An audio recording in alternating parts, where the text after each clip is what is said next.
Good morning. I brought the camera with the rear-facing lens. It does make everything dark. People are going to accuse me of coloring my hair, and that's fine. If you think this camera makes me look younger, I appreciate that. Thank you, Teresa, for posting the list of charges against Jack. He's been charged with assaulting a peace officer. We already knew that. And it's still a garbage charge. Obstructing a passageway, roadway, etc., which is also a garbage charge. He was moving. You have to be stationary. Disorderly conduct, discharging and displaying a firearm. You can tack that on if they're obstructing a highway with a firearm, but he wasn't displaying a firearm, and he certainly didn't discharge it. I mean, it was on his back, so that's a garbage charge. And then resisting arrest, search, or transportation, which is the fourth and final garbage charge. And the resisting arrest is going to be very clear. If you watch the video, Nomad's video, as soon as the officer starts taking him into custody with Jack's left arm, Jack is bringing his right arm back to allow it to be cuffed. That's garbage. A lot of people were talking about failure to obey a lawful command in my previous video. Let's talk about that. What penal code is it that you think that Jack violated by failing to obey the officer's command to step across the street? I'll wait. I'll wait for you to find it, because I don't know what the fuck you think what you think he did to warrant that arrest, that takedown. And I don't think the cops knew what he did, because that's why they had to throw the bullshit obstructing a highway charge. Well, he was standing there, fuck it, let's go for it. Same shit, different day. I mean, the cops in Texas appear to be a quaint mixture of stupid and unimaginative. And vindictive. And thin-skinned. So here's the problem. Here is what I see constantly in my comment sections. Every time I criticize the police for blatantly not complying with the law. I mean, the arrest of Jack. I don't like Jack. I want to make that perfectly clear. I don't fucking like Jack. Jack's a piece of shit. But Jack didn't break the law. That is a crucial distinction. Everybody's like, but Jack is a total piece of shit. But he didn't break the law. You get arrested if you break the law. That's where this shit breaks down. And then, so on the one hand, I get criticism from the cop supporters, from the anti-auditors, when I point out where the cops don't comport with the law, and I get criticism from the auditors and the auditor supporters when I point out where the auditors don't comply with the law and where the cops are correct. And generally speaking, the cops are correct, because, well, the cops generally aren't criminals, and they generally aren't out there to cause problems. They're out there to fix problems.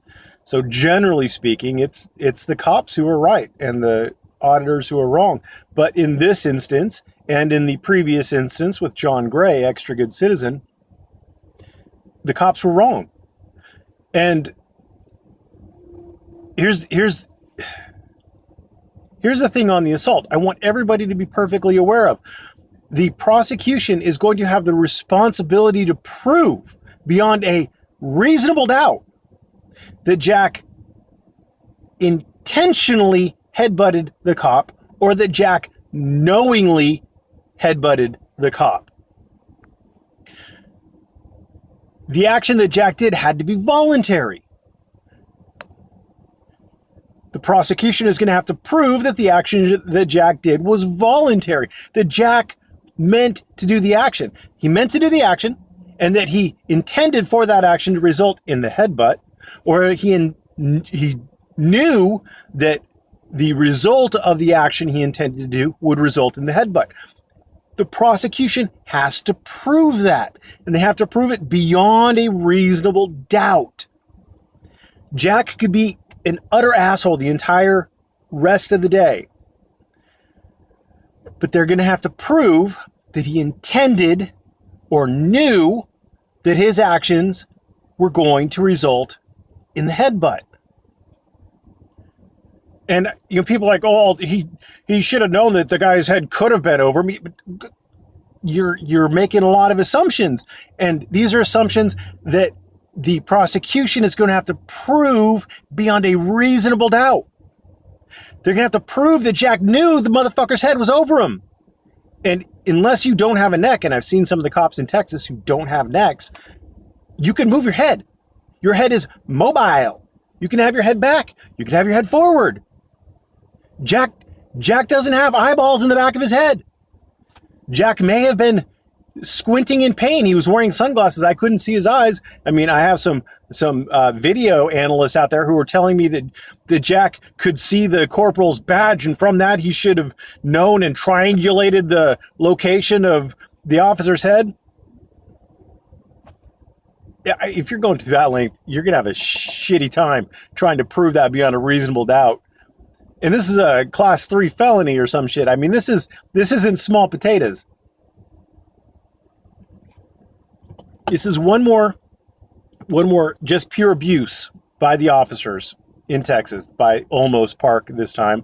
It was a shit charge. They're going to run them through the ringer. I would be amazed if these charges don't get dismissed. The video evidence out there is overwhelming. I saw someone try to get on Nomad's case. Oh, this is evidence. You're leaking evidence. Look, you dumb motherfuckers. The evidence has to come out. And the arrest has already happened. Jack already has his damages. Jack already has a cause of action. So, I mean, it's not like you're trying to still catch the cops in something at this point. It's out of the cop's hand at this point. So, I mean, it literally doesn't matter that the evidence is out now. But stupid people using the Earl Warden, I'm saving the evidence so that they can further incriminate themselves on my flash drive bullshit. So, yeah, there is nothing that I'm aware of. The only thing that I'm aware of that could possibly theoretically be something that they could have charged him with for not crossing the street would be interference with public duties. And I don't remember exactly what penal code that was from Texas, but I did like a 10-minute Google search on it, looking at case law and interference with public duties. And generally speaking, it required an affirmative action on the part of the. I couldn't find any that where you could get charged with, or at least convicted of interfering with public duties by simply failing to act. So if an officer said, you need to cross a street and you just refused to do it, just stood there, then I don't believe that's a crime. And, it's where I have been able to see it in my very limited Google searching. Once again, I am not an attorney in Texas. It does require some sort of an affirmative act on the part of the person who's being charged, like pushing the officer or actively, interfering in a crime scene. So where you see auditors that may violate that is if, the officer says, "This is a crime scene, I need you to step back across the street." That would be an entirely different thing. The officer's trying to control the crime scene. The officer has a right to do that. You being in that crime scene would interfere with the officer's ability to do whatever he has to do in that crime scene. However, in this particular case, the officers weren't in a crime scene. Jack wasn't they weren't saying you're detained. I mean, there was no indicia that he had to comply with any of their orders. And I think that my suspicion is correct because, as I just noted the charges, he's not charged with interfering with public duties or any other thing about failing to obey a lawful order. I mean, if he was in the military, maybe I could see a failure to obey a lawful order would be something he'd be charged with. But, this is America. You don't have to do what the cops tell you to do just because they're a cop. I mean, they actually have to be able to enforce it. Now, that said, let me just caveat this. Really quickly before anybody misunderstands me. I am not suggesting you resist arrest, and I am not suggesting that you don't follow an officer's orders. If you follow his orders and he was wrong, then you can always seek redress later. I mean, and you don't get your ass kicked. I want to point out that Patty, he's a little bitch, but he walked away from it. He wasn't incarcerated. He wasn't hurt. He's not going to have the legal fees trying to defend himself. Because he followed the orders, he's fine. Jack, on the other hand, while he is most likely not going to be convicted, I strongly suspect he will not be convicted, he also will pay legal fees. He was injured, and he got to spend at least the night in jail. I don't know if he's been released or not yet. Doesn't really matter to me because, again, I don't like Jack. But he should be freed to, at some point at least, on bail. I don't know if that's happened yet, but at some point it should happen. So that's my story. I'm sticking to it. Thanks for watching. Have a great day.